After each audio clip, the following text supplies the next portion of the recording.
and welcome to Food, Views and Big Ideas. I'm Tanya Barr. And I'm Lucy Allen, and this is the podcast from us here at Straight to the Source. In this podcast, we will be introducing you to the people who are driving our food and hospitality industry forward, whether it be on the land, in the water, in the kitchen, or from the boardroom.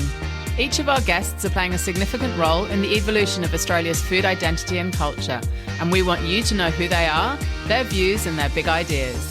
We're coming to you today from Camaragal land, and we'd like to begin by paying our respects to elders past, present and emerging. And we extend that respect to all Aboriginal and Torres Strait Islander people here today. Hi everybody, it's Lucy here in the studio today, and I'm here talking to Will Barton, the CEO of Gundagai Meat Processors. Established by the Barton family in 2020, Gundagai Lamb is a celebration of the family's 100-plus year legacy as leaders in the Australian meat industry. It's the shining jewel in the family crown, and we're going to hear today about their mission to lead the industry in a better, cleaner and fairer way to produce Aussie lamb, their use of innovative technology to produce superior eating quality lamb. And we're also going to find out about a brand new project, a property that's being developed as a demonstration scale enterprise where producers, chefs and consumers can come together to learn, share knowledge and experience. Will, welcome.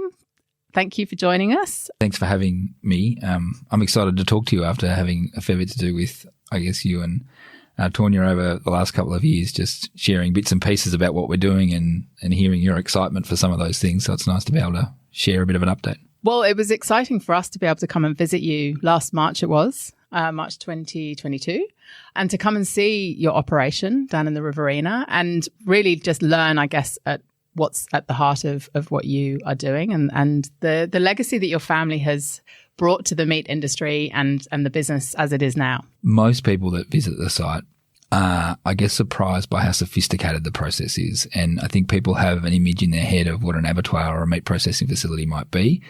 And really it's quite a modern facility, and it's I think a really interesting process that's done in a way that we can all be really proud of in the industry, because it's come a long way since certainly we started 50 years ago. Well, it was certainly our first experience of being in an abattoir and seeing the process for ourselves. And I wasn't sure how I was going to feel about it, but I think you're absolutely right. It was a process that I needed to see and wanted to see, and I actually walked away feeling very empowered to know how well the process was managed and the animals were treated and the sophistication and professionalism behind it all. Yeah, and I think that for us, if we go back to the start, my grandfather, he started a butcher's apprenticeship in Gundagai in 1919. So wow. And then he sort of spent his life working away in that and ended up owning not that butcher shop but another butcher shop in Gundagai, and in times where there were multiple butcher shops in a town of 2,000 people, which is clearly not what happens today. But he ended up owning and running Barton's Butchery, and they were using essentially a slaughterhouse, a very simple facility on the edge of town. And in the mid-70s, so they were processing their own beef, pork and lamb to service this small butcher shop and maybe another couple in town. But everyone had their own little facility, and it was all pretty ad hoc, and it was fairly archaic, really, the process that was undertaken. And so in the 70s, regulation really meant that everybody needed to sort of step up and do things a little bit better. And that's actually when Gundagai Meat Processors was established by my uncle Tony right. and my father Bill, because they recognised that they couldn't really keep running the butcher shop on this kind of archaic primary processing step. They needed to do something better. And so that was really the genesis of the business in 74, which next year is 50 years. Yeah, incredible legacy. And so they started out again beef, pork and lamb, and then it's sort of slowly been refined over time. So it's been lamb only since sort of the late 90s, early 2000s. And why the focus on lamb? Like, what took you on that sort of journey and pathway? I think pork was probably identified early as being a little bit specialist and probably a fairly different processing system, if you like.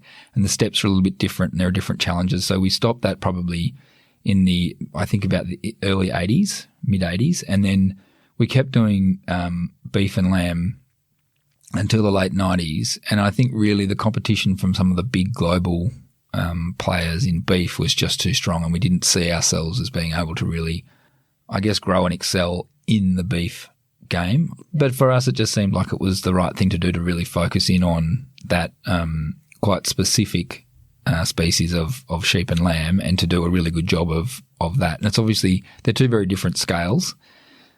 You know, a beast is kind of, or, you know, cattle are sort of, there's 10 sheep to every one, you know, steer, if you like, in the processing sense. And so it's a completely different scale. And we were ultimately supported really well by an exclusive contract to process lamb for Coles in the early 2000s. And so that sort of was the impetus. Well, we'd stopped, or we were doing very little beef in the late 90s. It had sort of scaled back, but the facility was still there and the capability was still there, and we sort of turned it off and we weren't sure if we'd get back into it. And then, the point that we struck that exclusive deal with Coles, which was a 10-year deal, which is massive for a small business, small family business like ours in a small town, to have that security in what is still quite a volatile game, was really exciting. And so we decided then to focus in on lamb and do it well, I guess. Yeah. Yeah. And so I'd love to touch on quickly what the challenges are in that space. Why is it a challenging game? Why is the volatility there? Like, what are those challenges you're dealing with? I think they're many and varied, and it's a complex game. I think if you went to our Gundagai Meat Processors website, we've got a little flow chart of where all the bits and pieces of a lamb go to. And so most people think that we're dealing with, you know, legs, racks, loins, shoulders, and then there's a couple of shanks and, you know, a few other things going on. But we get all the way through to render material that's going into, say, you know, tallow that gets processed for cosmetics. And I mean, we don't obviously follow that all the way through, but there's offals to be sold, there's skins to trade, there's every part of the animal. Absolutely every part of the animal. So we're recycling water and we're irrigating lucerne to grow hay. And so there's lots of moving parts. I think fundamentally the greatest challenge, and it's one that we're trying to solve with Gundagai Lamb, is that lamb is ultimately a commodity. And so what you'll find through seasons is that either the producer's winning large or the processor's winning large, and it's always at the expense of the other. Right, yeah. And so it's kind of tension. That's right. Yeah. And so you'll have these periods of time where lamb's really profitable for a processor, but the producer's under strain in terms of returns at the farm gate. And then that will overcorrect and overshoot. And for a period of time, the producer's doing really well at the expense of the processor. And it's a curious thing because particularly in lamb is being sold as a premium market item, right? You're not as a chef or a consumer at home going out to buy lamb on the basis that it's a commodity.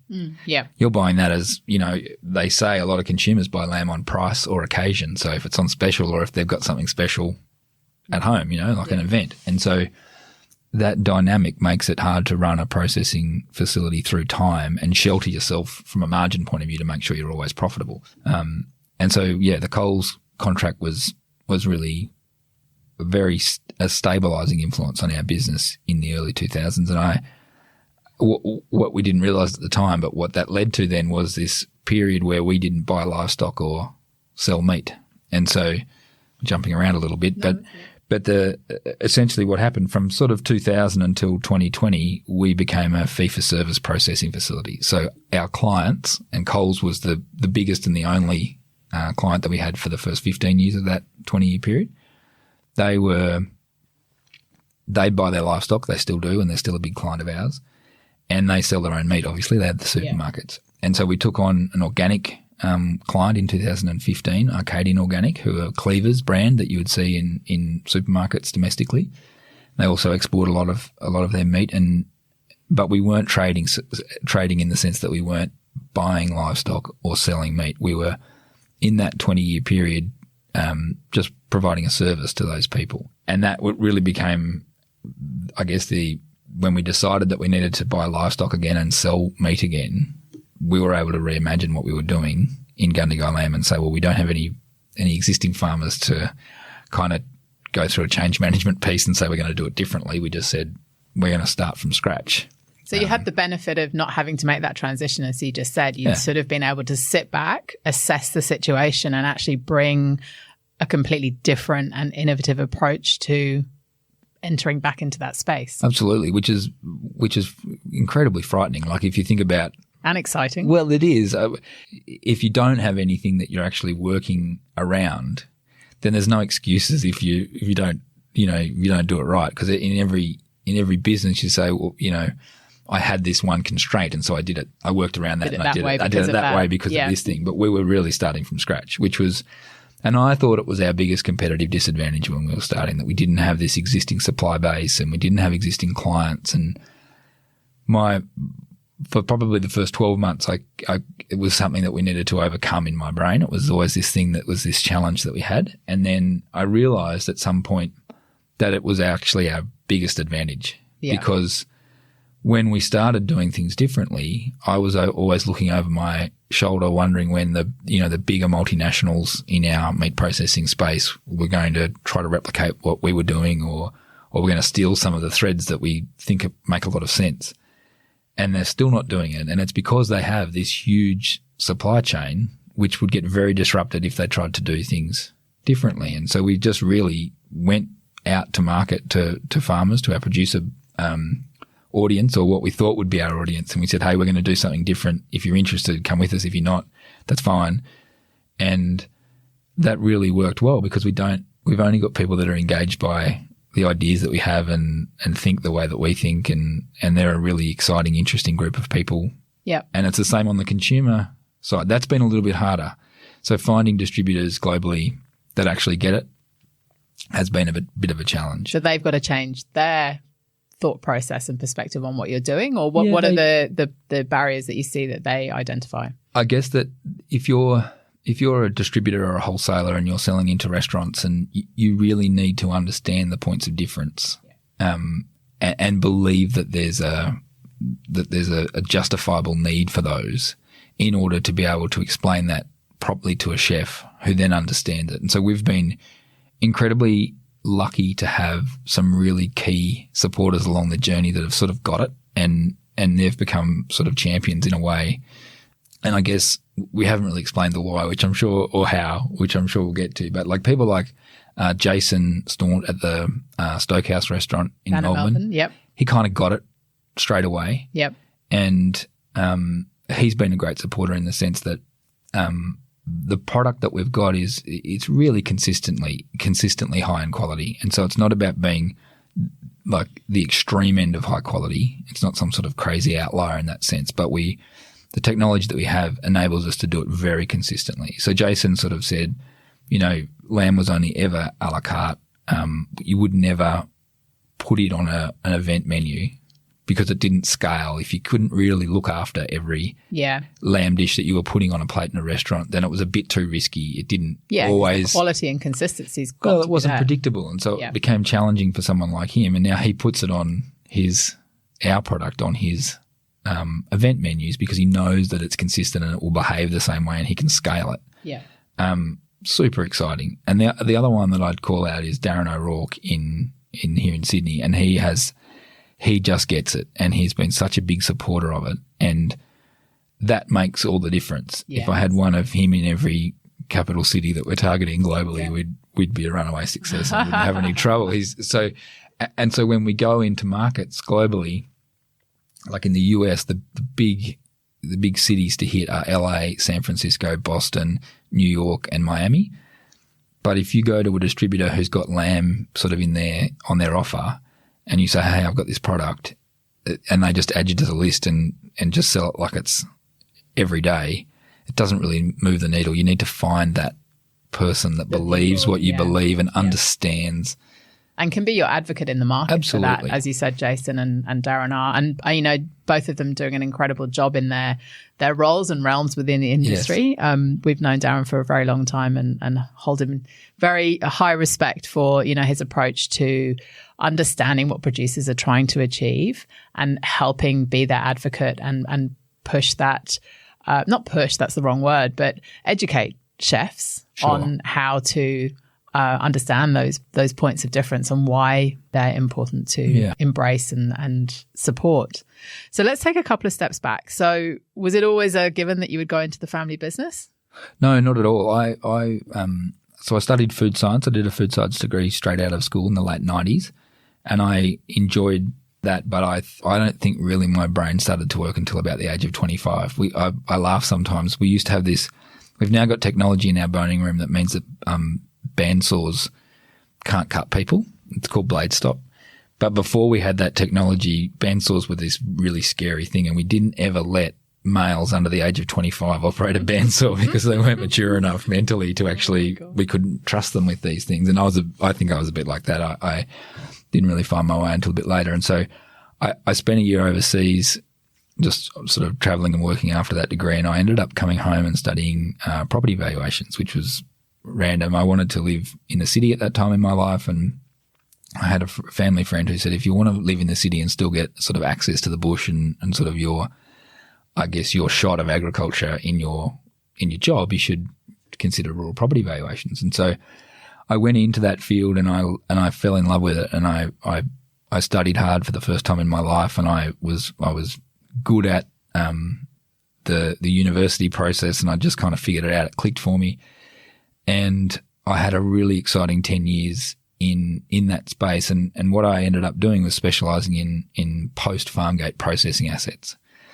So think wineries, abattoirs, almond hulling, olive oil pressing, wow. Anything you can think of that took I was going to say a niche part of the industry, but not at all, because actually it's very broad. Well, it is broad, but I think in the same sense, if it requires a little bit of business acumen to understand what the key drivers are in each of those industries, but it also requires a bit of an agricultural kind of lens, because you have to understand that there's going to be climatic things that change the outcome of, or the fortunes of those businesses who are really reliant on something that's then reliant on the climate and it's out of productivity.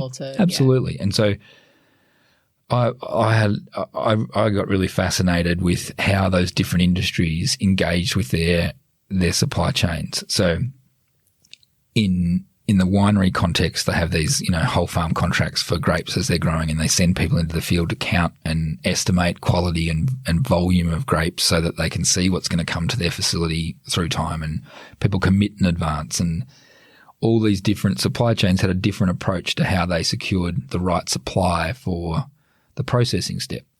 Some of them have relatively light, capital footprints in the processing step. So if you think about oysters, for instance, when they come in, you've got oyster grading, machines, and so there's a bit of capital involved in setting up a shed and making sure that you've got the right infrastructure and what have you.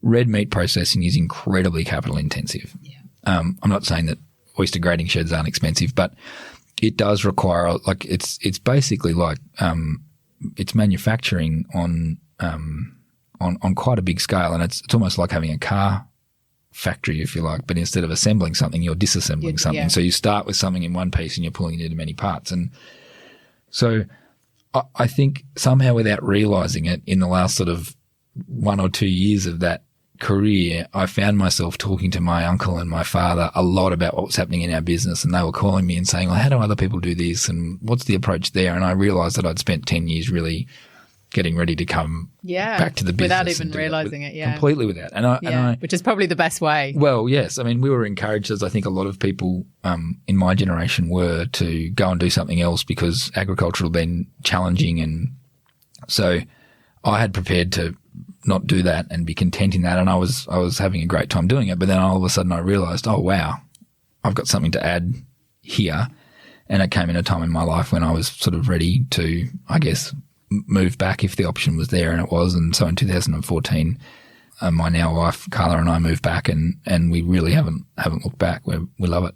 How incredible, because what you did was had all the building blocks there to bring a completely fresh mindset to a family business that's got a 100+ year legacy, but you were able to actually come in and look at how to reshape that. And then you had the opportunity to do that. Yeah, and incredibly fortunate in that sense. And you kind of look back on it and you say that sort of, to a certain degree, looks a bit planned, and it probably does in retrospect, but it certainly wasn't. I'd spent a bit of time there as a kid. I'd worked in the plant throughout my teenage years on holidays and all that sort of stuff, and was relatively uninterested in the sense of doing that work. But it has been really beneficial to be able to go and do something else. And every now and again we have students or someone through the plant, and if they say any advice or anything like that, and I always say, go and do something else, because that other lens that you can put over whatever is your default kind of place will always bring benefit. That diversity can't be replaced in terms of thinking and looking at things differently. Exactly, through a different kind of lens. Oh, 100%.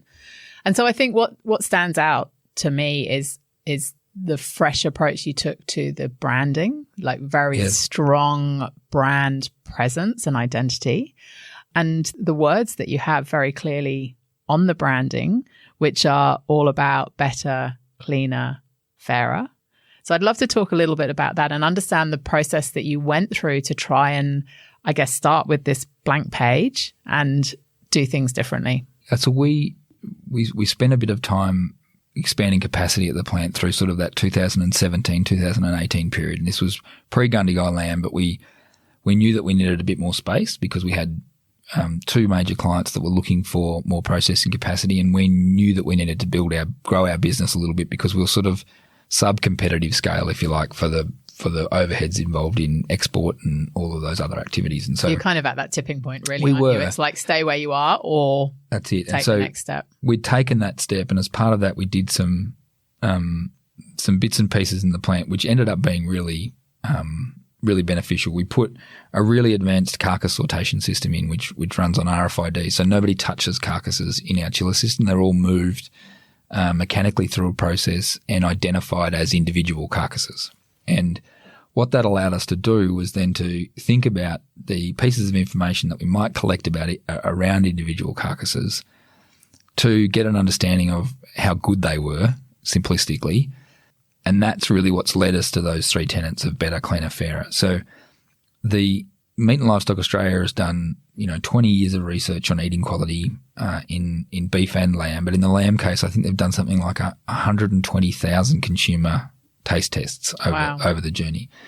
And the leading influence there's many influences, but the leading influence on eating quality outcomes in lamb is intramuscular fat, or what we know in beef as sort of marbling. And so the better refers to a higher level of intramuscular fat.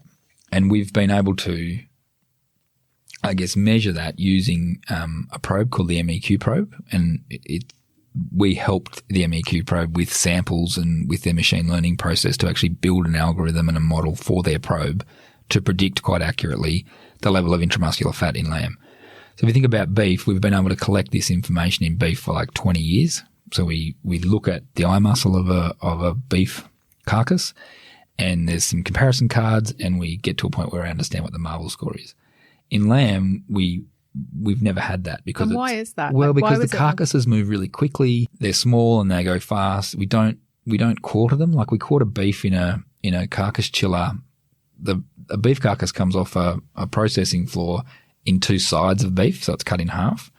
And then you've got the big sections. Yeah, that's right. And then to get it into a more manageable portion, to get into a boning room, to then be broken down into primals, and then ultimately into cuts like steaks, they quarter it. And when they quarter it in the chiller, it exposes the eye muscle, and that allows someone to go and have a look and say this is better or worse, on a scale. And so the partnership with MEQ Probe was really important for us because it enabled us to actually see inside the carcass, and for the first time anywhere in the world, understand the level of intramuscular fat in that lamb carcass. Wow. So it really was an industry first in Absolutely. Developing that probe, that technology to be able to give you that reading and understanding of what's happening in the carcass. Yeah, and I would hope that in the next few years it's adopted across industry, because it's a fundamental for us in industry to understand the level of eating quality of every carcass. And you can't really improve unless you know those things, and so that becomes it's really your data. Critical. Yeah, it's Absolutely. Your data set. So then the cleaner piece was that once you know the amount of marbling in a carcass, and if you're asking farmers to send you product that's got higher intramuscular fat, one of the things that you can do to get more intramuscular fat or marbling is to over-fatten the carcass. So to feed it too much or to hold it for too long and let it fatten and fatten and fatten. But the problem with that is that you end up with a product that's got a carcass that's got a lot of outside fat, which is typically wasted. So it's trimmed off either in the restaurant, which is upsetting to a chef or in the home, which is upsetting to the person that's purchased the product because they feel like they've paid for something they've trimmed a lot off, or lost 20% of it or whatever. Yeah. And it's not great for us because we buy carcasses on $1 per kilo basis for the whole thing. So it's not a great outcome for anyone really, other than the farmer who's managed to put a lot of weight, but it's the wrong kind of weight. It's fat. Yeah. There's a challenge with that too that's a bit hidden, which is that it takes about twice as much energy, so twice as much grass or grain or whatever your animal's eating, to create a kilo of fat as it does to create a kilo of lean meat. Right. So once a lamb's got to the point in the production system or on farm that it's actually got to the size it's getting to, then adding fat to the outside is no longer an intelligent thing to do because it's using resources, it's using, land resources. And so that concept that a producer might inadvertently be using too much land or too much grass or whatever to create that product is also not very sustainable for our environment. And so that led us to this cleaner outcome, which says that we can measure that, and we use something called a DEXA X-ray to do that. And DEXA X-ray is a dual energy X-ray. So every carcass that we process goes through this X-ray, and it tells us the level of lean meat yield in the carcass. So you've got this intramuscular fat, which is telling you that the carcass is better, and we measure that objectively. We've got a lean meat yield measurement that comes from DEXA, which lets you know that it's cleaner. And then we've also got animal health recording. So producers who send us animals get feedback on an individual carcass basis if there are any animal health issues in the carcass or whether there are any carcass defects. So things like, a dog bite or different things that might occur on farm that we're obviously trying to discourage through best practice. So those things all feed into something that we call the GLQ score. So we develop this algorithm then that grades a carcass. And so it uses those inputs, intramuscular fat, total lean meat yield, as well as animal health, to score the carcass. And if a producer has a higher GLQ score, so over 5, which is the product, our premium product that we call GLQ 5+, then they get paid more for that product, which is where the fairer comes from, because what you're actually delivering to a chef or a consumer is a product that is better because it's got higher levels of intramuscular fat. It's cleaner because the disease burden is being reduced over time, and the level of sustainable production that's going in to create that kilo of meat, is there. And then it's fairer because the farmer's being paid more when they do a good job.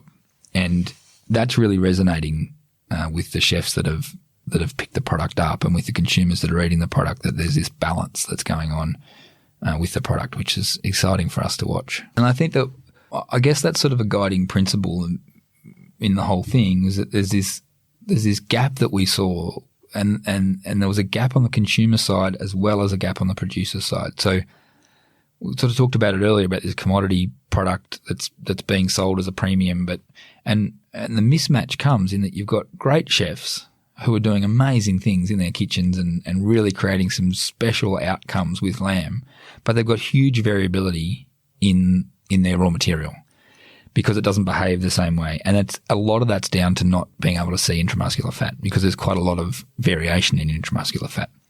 So the chef or the home cook is sometimes winning in that equation, but randomly, but sometimes really being let down by a product that's been sold to them as premium. And then on the other end of the scale, you've got a producer who's working incredibly hard to produce a product, and they don't get rewarded when it's better, and it's just being sold on $1 per kilo basis. And so, which is disheartening, because they're putting that effort into all the right things, but they're not seeing the reward at the end of it. Completely. And we see in lamb time and time again that then motivates people to start their own gig, to start their own brand, to do their own thing, which for the people that are successful in doing it, will all tell you is an incredible difficult. Hard, I know. And I used to get phone calls every week, can I process 10 lambs a week? And I was like, you need to process thousands of lambs a week for this to work in the constructive industry as it is today. And so really what we were trying to do with Gundagai Lamb is say, for anyone that has that itch, come to us and we'll try to scratch it, in the sense that we'll give you the feedback, we'll pay you more when it's great. And so you'll be able to feel like you're actually doing something unique on farm, or intelligent forward on farm. And when you crack the code and you get the outcome, we'll measure that outcome and we'll pay you more for it. And so that's been exciting for us to to witness producers who are able to do that. And we're still learning so much about the how to produce that.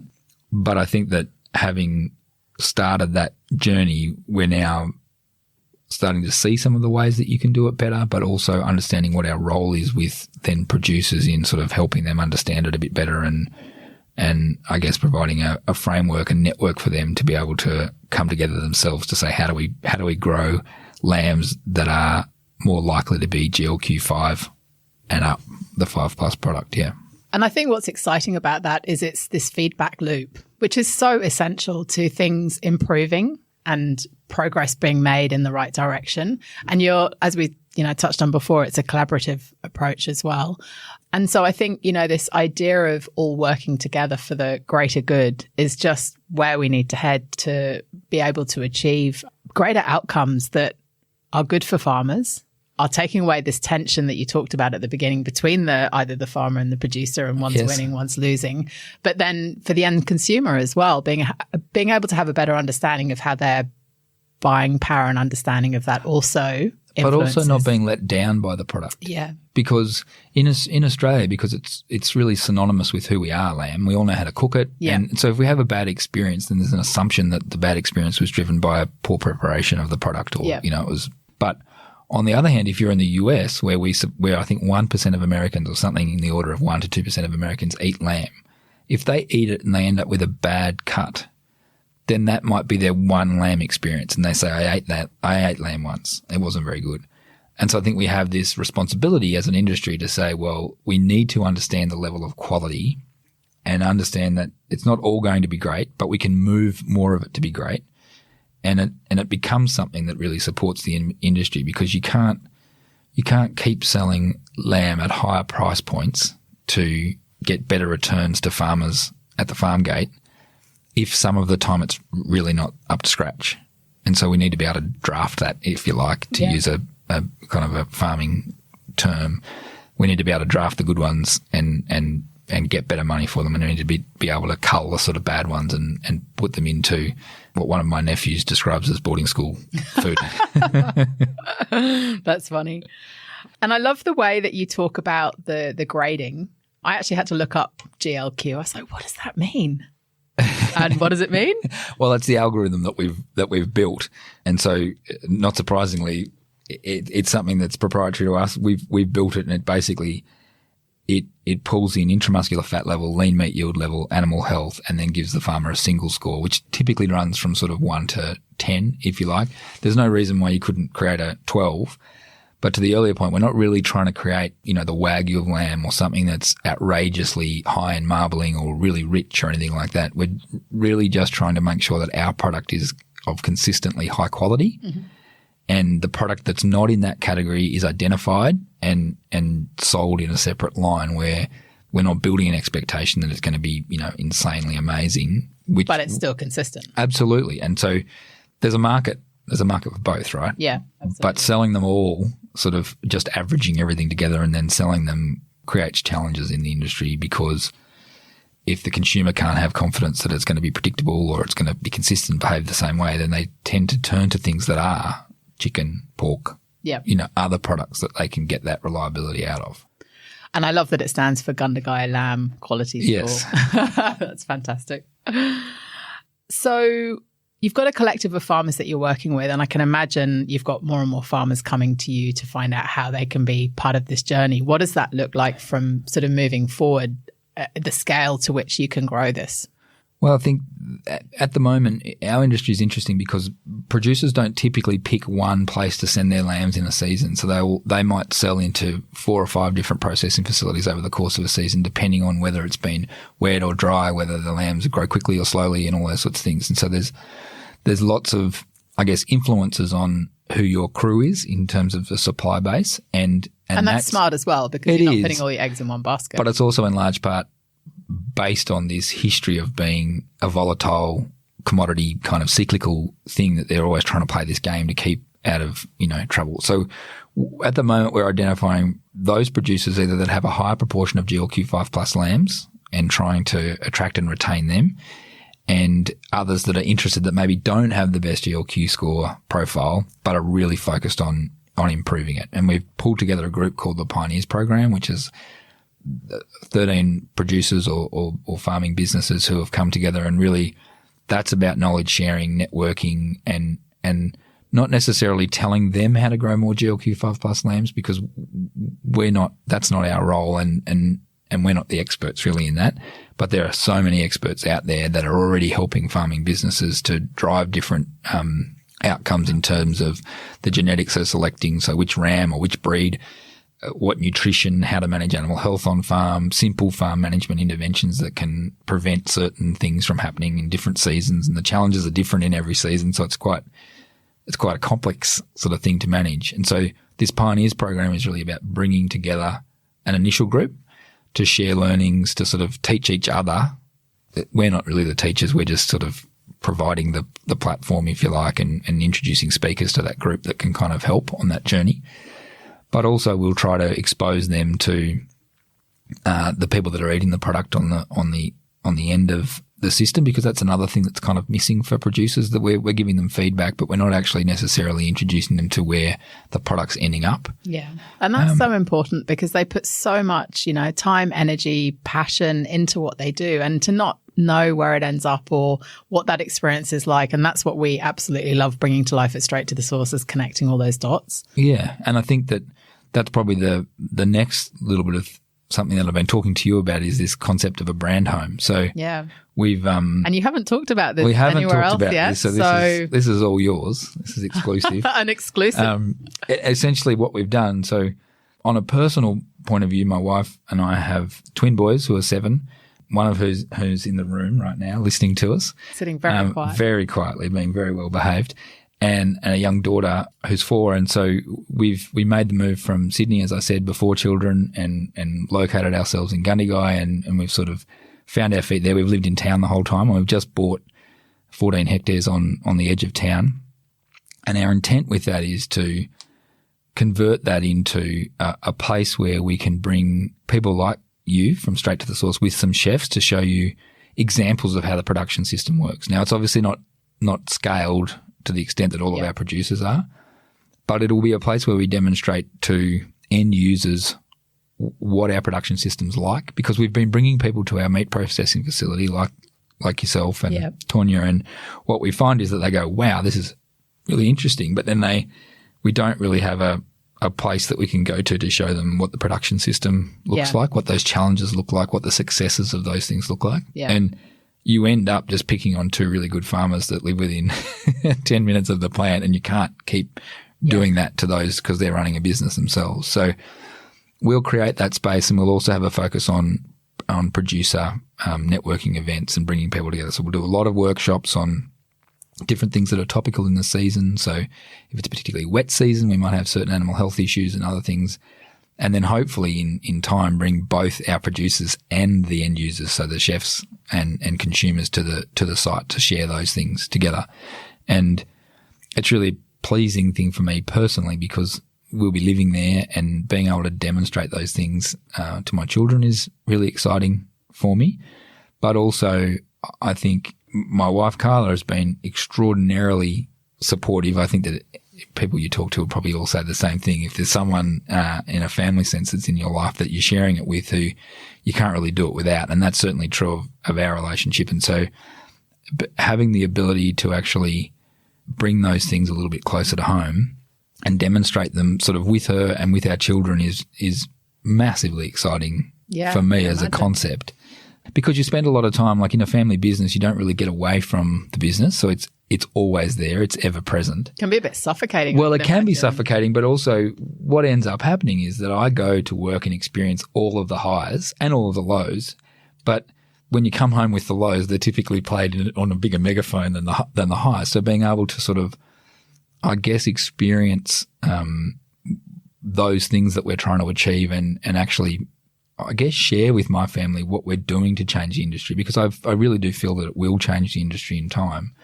It's just really exciting to be able to do that and actually create that place that then hopefully that passion and that interest and that excitement will bleed into the chefs that visit us and the producers that come and try to see what it's all about. Well, we're incredibly excited to be working with you and seeing this come to life and being a part of helping you bring that to life by, you know, being able to bring chefs to experience it. I think, you know, that tactile experience cannot be replaced. Like, you have to be able to go and understand it by seeing it, feeling it. And to be able to bring that to life in a sort of small scale demonstration space makes so much sense, but it's never been done before. So what an incredible opportunity. Yeah. I mean, it's amazing. We have a very modern, very, well, small scale by some industry measures, meat processing facility, which everyone who comes to says, wow, this is so much better than I thought it would be, or I'm pleasantly surprised.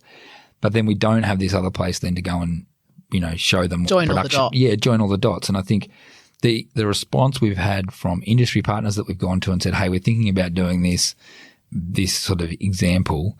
I mean, the biggest risk is that the producers that visit us say, well, that's all well and good, but you've only got 60 ewes and you're on 14 hectares. So does that really scale for us? So that'll be our challenge, to make sure that whatever it is that we're demonstrating is scalable. There's a model behind that absolutely. too. Yeah. And we can demonstrate, and we'll say, well, yes, that is what we're showing you here, but there's 3 farms in our network that are doing it at scale, and then they can sort of follow up on that if they need to outside of what we're doing.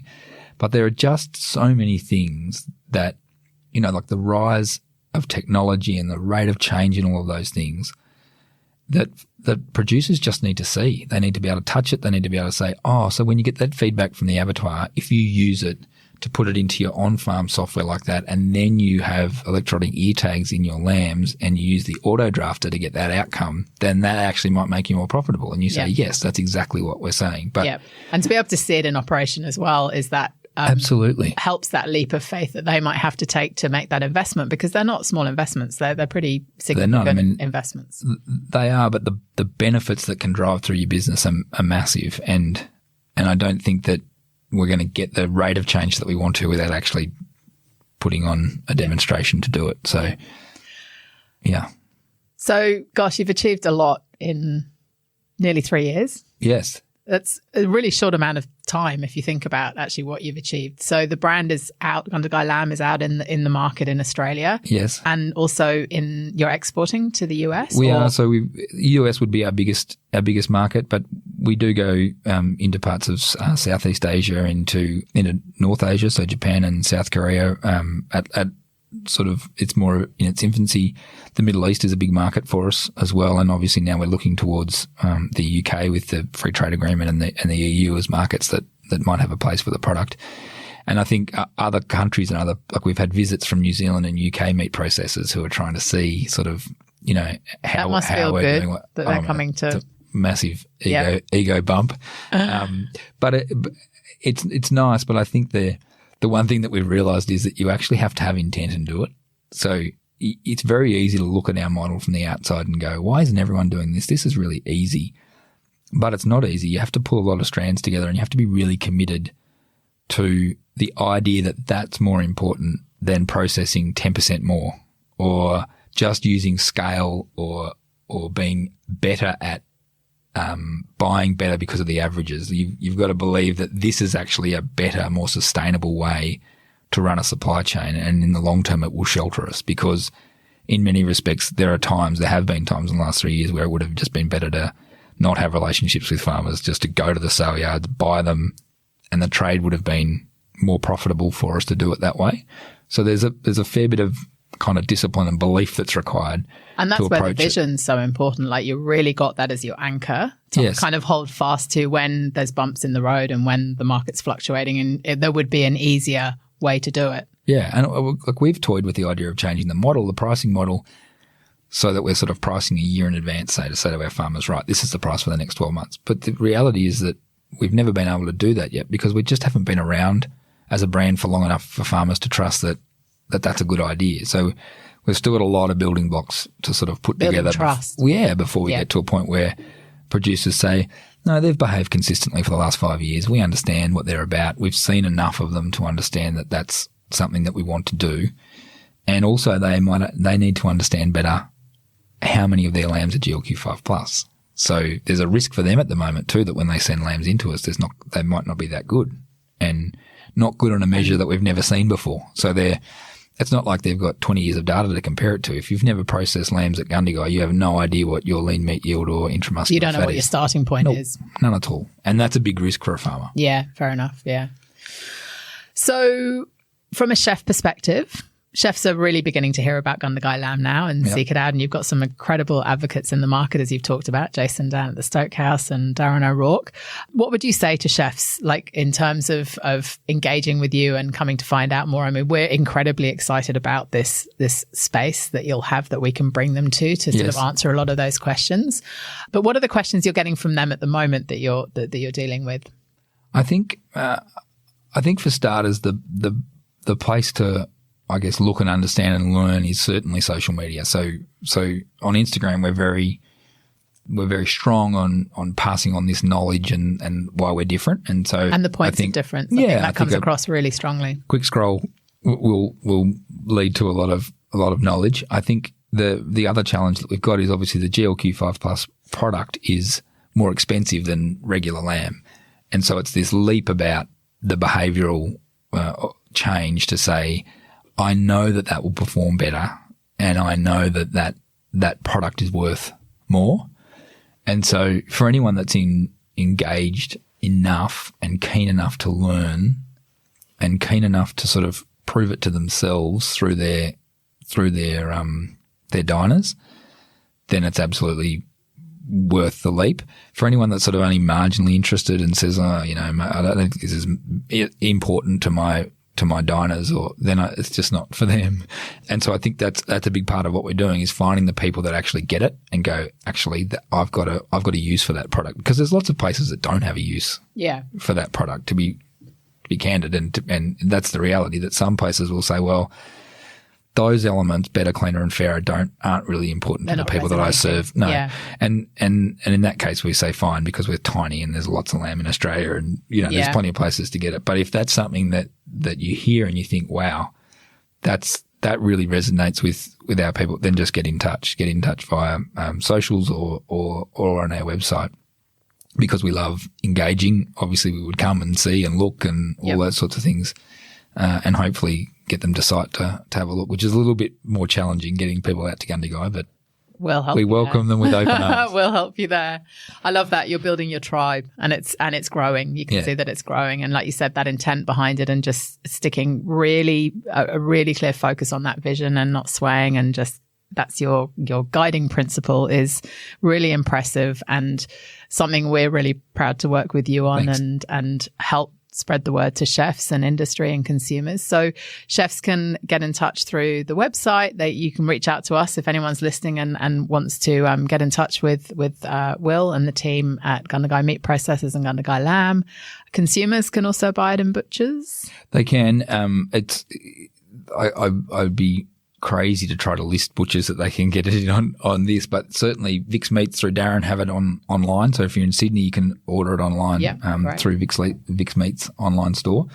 And we're in a range of different butcher shops around the place. Again, if you're looking for it and you're really keen, just hit us up on socials, and we'll be able to, if we know where you are, we'll just point you in the right direction. Point you in the right direction. Well, we're incredibly excited about seeing this space come to life and bringing lots of chefs out to come and experience it and understand more about what you're doing. What's next, do you think? Like, where do you think you'll be in 5 years from now? It's funny. I'm terribly impatient, and so there's always something that's next. I'm really fascinated at the moment by the concept of food as medicine. Yeah. And so I think that's something that's really driving a lot of people's learning and education. There's probably two big themes. One is our industry has spent so much time either hiding out of a fear that somebody won't agree with consumption of animals, just generally. And then I think we've spent a lot of time trying to say it's not bad for you. So wouldn't it be wonderful if we could identify, as in red meat's not bad for you? Yeah. So we say, oh, look, it's not bad for you, or don't listen to this report or that report. And so everyone commissions their own report to try to figure out how to combat. Sugar's good for you, sugar's bad for you, fat's good for you, fat's bad for you. Yep. And the reality is that it's everything in moderation and all of those old kind of adages. But I think being able to identify, in the same way that we've identified objectively measuring these other outcomes that have led to the beginnings of what we hope is a successful brand, being able to identify those attributes in certain animals that have elevated levels of different things that could actually be proactively quite good for you, depending on, what your diet is. So long chain fatty acids, all sorts of different things that we might be able to actually measure as part of the process and say, this particular cut of lamb is GLQ5 plus, but it's also been graded as having a high omega-3 content and it's backed up by data, like you said. It's Absolutely. Not just a claim. It is actually, it's there. Yeah, and I think that's where things like lamb fall apart a bit, because they say it's all good for you. Well, some of them are going to be better. And so if you can measure it, great. Then the other thing I think is certainly the sustainability piece. So starting to work with our producers on how their soil health can actually have a big impact in terms of carbon sequestration. But then the link between soil health, plant health, animal health, and human health that are eating that animal, I think that's such an exciting space that we'll be proactively seeking out partners on this block of land that we've got to try to prove out concepts in that space as well. Yeah. Wow. Well, a lot to look forward to, a lot that you've achieved. So congratulations. I think it's incredibly exciting the way you're bringing, like we said, this tribe together to achieve fantastic progress in a way that builds community and builds a momentum, I think, for the industry that we haven't seen before. And we're really excited about the direction it's heading in. So thank you. Thank you for joining us in the studio today. My pleasure. And if anyone wants to reach out, we will, to Will and the team, we will have some links in the show notes. You can always DM myself or Tonya on Straight to the Source. But thank you for joining us, and we'll let you head off with your boys and enjoy the rest of your school holidays. Thanks, Lucy. Appreciate it. Well, thank you so much for tuning in with us today. We really hope you enjoyed listening as much as we've enjoyed the conversation. You'll find links to anything mentioned in today's chat in the show notes. We have some extraordinary guests lined up, and we'd love for you to join us again. Please make sure you're following us on your favorite podcast app so you don't miss future episodes. We'd love feedback, good or bad, or perhaps a guest you'd love to hear from. Please just let us know. And the best way to stay up to date with what we're doing, who we're talking to, and where you'll find us around the country is to become part of our Straight to the Source community at straighttothesource.com.au/community. Until next time.